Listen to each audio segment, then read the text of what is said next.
মা সালাকাকুম ফি সাকার। এখানে একটা ইঙ্গিত আছে, ইঙ্গিত। দুনিয়ার নিম্নমানের মানুষগুলা জান্নাতে যায়া, মধ্যবিত্ত মানুষগুলা জান্নাতে যায়া। আসলে রাগ হয় না, আবার মিডিয়ায় কথা চলতেছে, কোত্থেকে কই চলা যায় আল্লাহই জানে। কিন্তু বলতেও মনে চায়, আসলে আল্লাহ গরিব আর মধ্যবিত্তদের জন্যই দিনদারি বেশি শোভনীয়। কেননা আমরা তো দুনিয়ার কিছু পাই নাই, পাইছেন?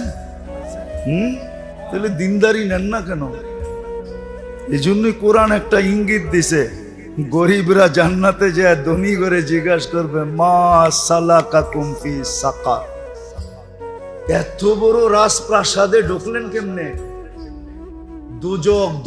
দুজকের একটা রাজপ্রাসাদের নাম হলো সাকার, যার কঠিন শাস্তি। জিজ্ঞাসা করবে এখানে ঢুকলেন কেমনে? তো ওরা বলবে না যে আমাদের ঈমান ছিল না, আমরা বেঈমান ছিলাম, এটা বলবে না। বলবে নামলাকু মিনাল মুসাল্লিন, দুনিয়াতে নামাজ পড়তাম না। ওয়ালাম নাকু নুতঈমুল মিসকিন, অধীনস্থদের উপরে সদা সর্বদা পাঞ্জা জমায় বসে থাকতাম, অধীনস্থদের খেয়াল করতাম না, গরিবদের ভ্রুক্ষেপ করতাম না, গরিবদেরকে পছন্দ করতাম না।